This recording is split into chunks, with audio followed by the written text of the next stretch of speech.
What's up, guys? Welcome back to Newswave. So just when you thought things might start to quiet down a bit around Cyberpunk 2077 and CD Projekt, as basically we're just waiting for patches to come out to see if the game can even be fixed, turns out no, they just got themselves involved in a whole other controversy. This time with a game called Devotion, after it was announced to be going up for sale on Good Old Games, or GOG, after being delisted on Steam in 2019, only to have that plan canceled 5 hours later in one of the weirdest tweets ever put out by GOG, and we'll talk about that one as they attempted to explain the situation. Also, we have more leaks surrounding a big release for next year, that being Resident Evil VIII, even going as far as talk a bit about some of the multiplayer for the game, and we do have a big update for Tales of Arise for everyone out there who's been asking. Guys, if you enjoy these videos, make sure you hit the like button, helps out a ton, and if you're brand new here to the Spawnwave channel, make sure you subscribe down below. And we're gonna start today with, why not, Cyberpunk 2077. It's been the hottest topic, like I said, over the last week and a half or so now.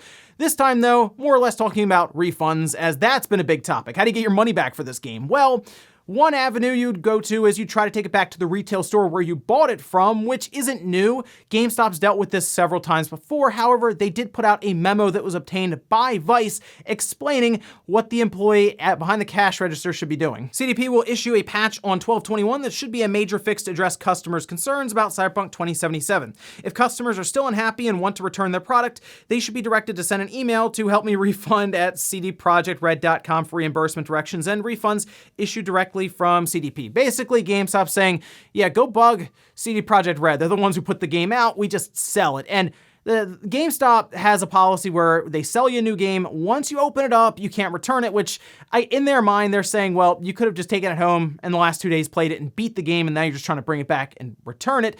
This isn't the first time they've dealt with this, though. Fallout 76, there were some viral videos of people attempting to return that one, and we had No Man's Sky. That was a debacle on its own. So yeah, GameStop's basically just like, yeah, go bug CD Projekt Red. That's their problem. Also, the other night we had Kojima Productions kind of celebrating their 5th anniversary online, and that got people really hyped up and thinking, wait a minute, does that mean they could announce something really big? Because they did mention, hey, we're gonna have several announcements throughout the night here in the US, and people did stay up. They were just waiting. They're like, oh, the big game project reveal is gonna happen. It's gonna happen tonight. Instead, we got a lot of tweets that looked like this here, for example, where they created a special Ludens wallpaper there. And then they also announced different types of merch and other things like that. There was never any game announcement. In fact, eventually they had to come out and finally just respond to someone and say, yeah, we're not announcing a new game later on at all, really. We're just showing you wallpapers and stuff. Yeah, that's kind of how it went. I mean, there's a lot of anticipation around what Kojima is going to do next. Will it be a new game? Could it be something where he breaks into the movie industry and he goes Hollywood with all of that? I mean, he brought in a lot of actors and actresses for Death Stranding, which was like their last thing. Who knows? I mean, a lot of us would like to see Kojima do something with Silent Hill again, because PT is basically a demo, but it's legendary in the gaming community.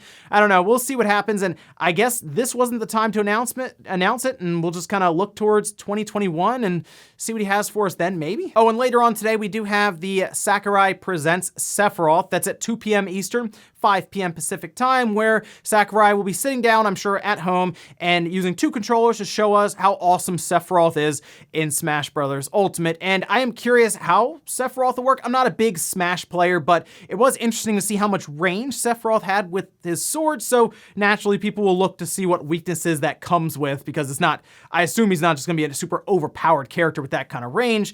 But there were a few things that were put out. One, it's going to be about 35 minutes long, which that's actually about, I believe, usually they're like half an hour, where Sakurai will sit down and just kind of go over the different characters and just talk about some of their feature sets.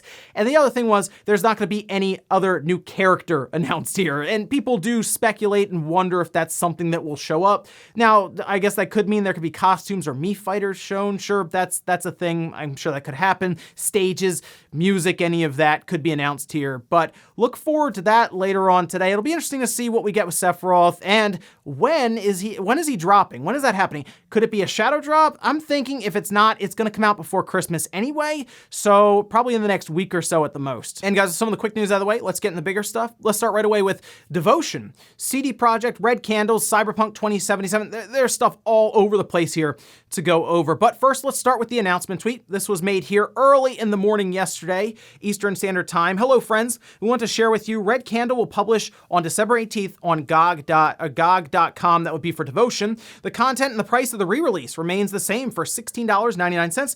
Thank you for your trust and support. We wish you a happy end of the year. Now, Red Candles went through a whole controversy on their own in early 2019. They had Devotion up for sale on Steam for a little over a week, I believe, before it was pulled down. It was hit hard with a lot of negative user scores, apparently from gamers in China, after it was discovered that there was a joke and reference made to the president of China using Winnie the Pooh. Like that was the big thing.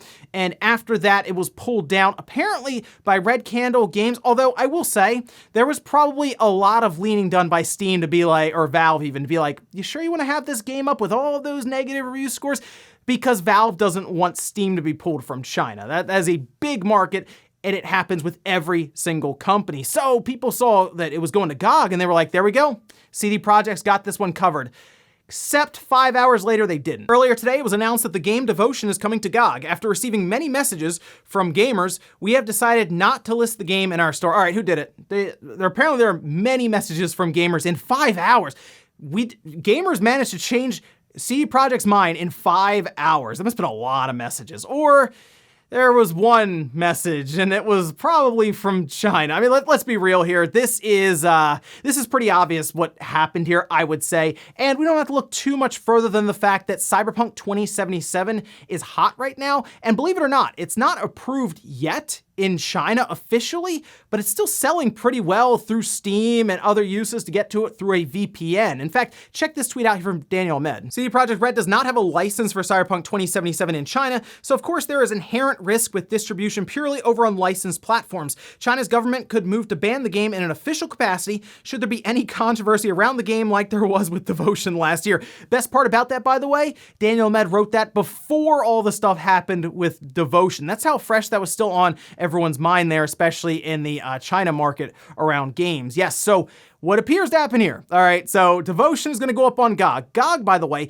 DRM free. Good old games. You buy the game, you download it. You don't have to deal with, oh, am I online? Am I offline? Do I have to check any of that? No, you just have it. So this would have been a good way to just preserve Devotion, which it wasn't on sale for very long anyway. So naturally, people get excited, and then 5 hours later, I'm sure GOG, CD Projekt got the call saying, hey, you can't do that.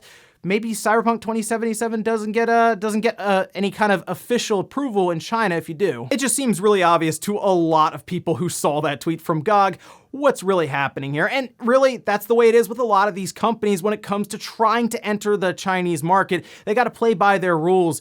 Basically everywhere now. Doesn't matter. Like, GOG would have released this probably away from China and all of this. It doesn't matter, though. They still have to play by the rules so they can get into a large market and make a bunch of money. And once again, people are realizing CD Projekt is a company like EA, like Activision, Blizzard, all these other companies. CD Projekt's not different really at all. Now, there is one big distinction I want to make here. CD Projekt is the parent company. CD Projekt Red is the development studio who made Cyberpunk. So I see a lot of people, everyone was like CD Projekt Red because that's fresh on our minds and all of this stuff. And that was even trending for a little bit in accordance to this topic.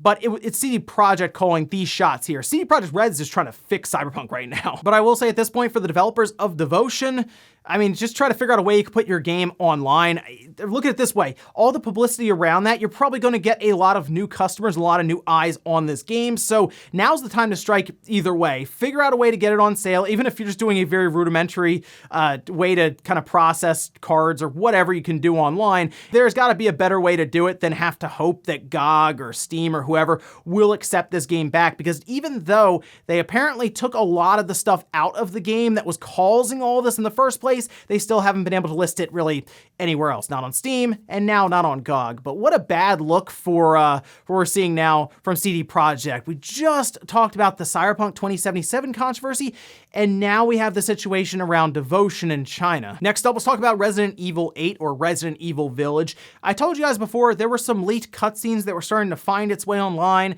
Some bosses even had leaked online through developer builds. Well, now it's gone a bit further than that. The entire plot line apparently has leaked, and even the ending.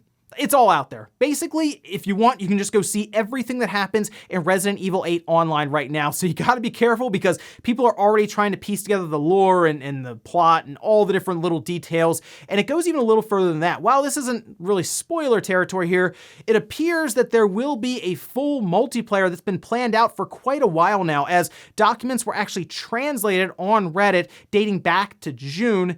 And it talks quite a bit about how they are planning this out with a full roadmap for what appears to be named Village Online. Not even like Resident Evil Village, just Village Online. And they talk about several things with booster packs, so I guess for experience or any kind of currency in the game, any of that, as well as battle passes. And it looks like they've been specifically, that being Capcom, studying games like Fortnite or Warzone. Any of these games right now, I would say that you download for free and you play over time for a while. Like, this isn't seemingly something that's gonna be lined up for a single release. It's kind of sounding like this is gonna be something they're gonna try to keep going for a while. Now, it also looks like some of the updates for it are even linked to Resident Evil Revelations 3 that's supposed to be coming out, I believe, next year. So that's a whole other thing. These leaks have really been showing us what Capcom's been working on like this whole time and even going forward into next 3 or 4 years. But you know what? I don't mind something like this, but I think Capcom has to go about it the right way. One, I think it should be completely separate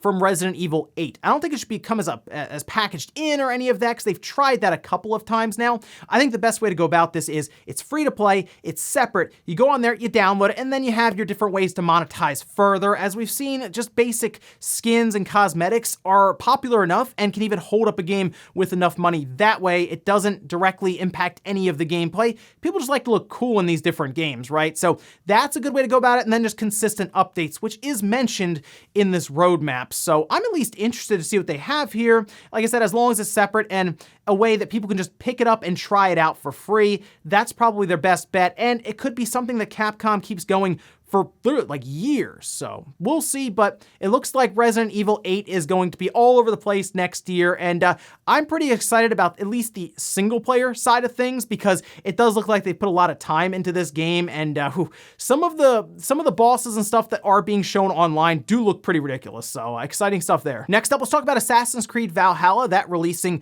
last month, right alongside the Series X and the Series S, and the same week as the PlayStation 5. Well, there was something that was missing from that game that was a part of Odyssey on launch day, that being that extra or optional, we'll say quote unquote, experience booster that you would buy for $10. Well, it's not missing anymore because it's actually been added in now a month after it came out. This spotted by Game Informer. The change adds a utility item to the storefront that costs 1,000 Helix credits, the equivalent of $10, and adds a permanent 50% boost to the experience players gain across all of their save files. The same bonus can also be bought as part of a 1,500 Helix credit $15 combo that grants a 50% boost to both experience and money. Now, Ubisoft was contacted about this addition by Game Informer, is what they'd say. As more and more post-launch content becomes available, we want to give the option to players to advance their progression. Utilities allow players who lack the time to fully explore the world of Assassin's Creed Valhalla to be able to acquire the game's best gear, as well as other items by accelerating their progress. For instance,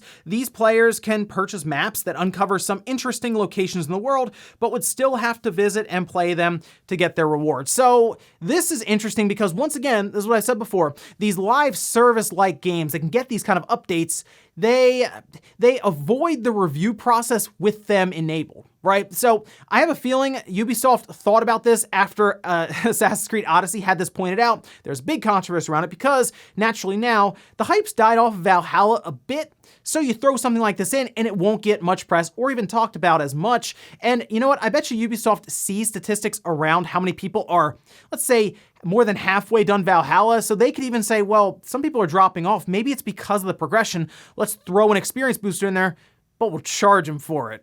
I mean, I'm sure it works because I know people were buying it in Odyssey, but that was because of an artificial grind that was implemented.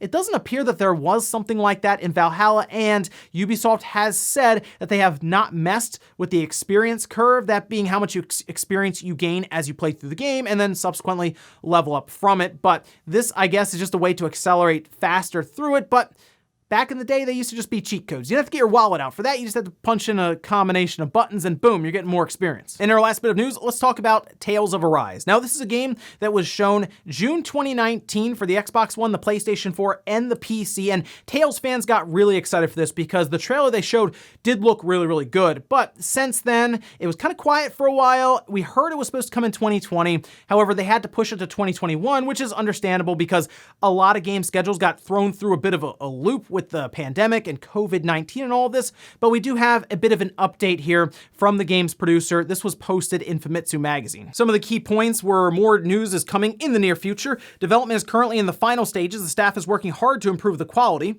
Recovery from the chaos caused by the COVID-19 pandemic is also underway.